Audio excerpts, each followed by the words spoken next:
Piny owacho singo mar rido arita mag gwenge mapacho ka kod tong' mare gi pinje maoko e sama jopiny ywago monj masaka. Mae gidhi timo kokalo medo apisas mag arita kwe e gwenge ma Transmara kod tong' Kenya gi Somalia marakore gi joma kelo tulo. Jailieta nigi mathoth. Prepare yourself. We will use our land forces, we will use our air force, we will use our navy, we will use our special forces to hunt you down.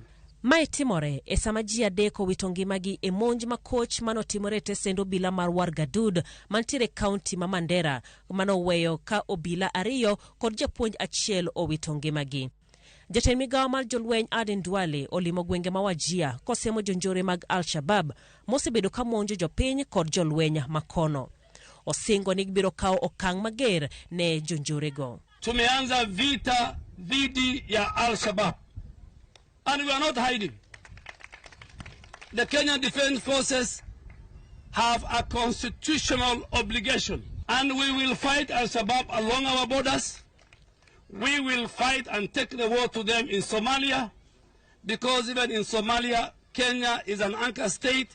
It has a moral responsibility to bring peace and security along the countries of the Horn of Africa. Komachielo, jatend migawo mar arita Kithure Kindiki oyaw kambi mar obila mag majoni Transmara e tong' man Kararo kod Enosaen mamonj osebede kinde mokalo.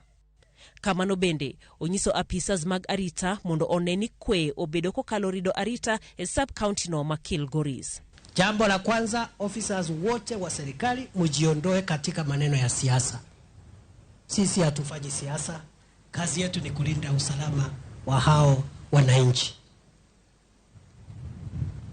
Jambo la pili, hata kama unaongea lugha ya ndugu yako huyo, ama mmezaliwa boma moja, kama wewe ni afisa wa serikali na unaegemea upande moja kuumiza wale wengine, tafuta kazi ingine ya kufanya. Kuom mano, omedo ni ji maromo 40 kod 7 osendhi kaluwore kod monj manokelo thoe kod kethruok mwandu kokwayo jopiny mondo omany yore mag kwe mag tieko gwandruok mag lowo mantiere e kindgi. Bende, ochiwo siem mager na jotelo mondo owe siayo tulo. Kama wewe ni kiongozi na kazi yako ni kuchochea mwananchi kuumiza mwananchi mwingine ndio upate kura, lazima hiyo tabia ikome leo.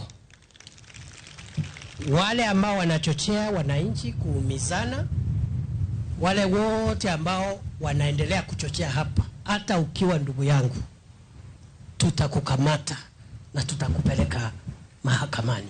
Weche mag monj e gwenge kod njore nenore ni medore pacho kae, ka bende weyo thuolo ni monj kowuok oko e tong' Kenya gi piny mar Somalia.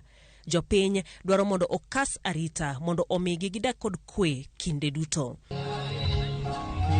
Jailieta, Ramogi TV.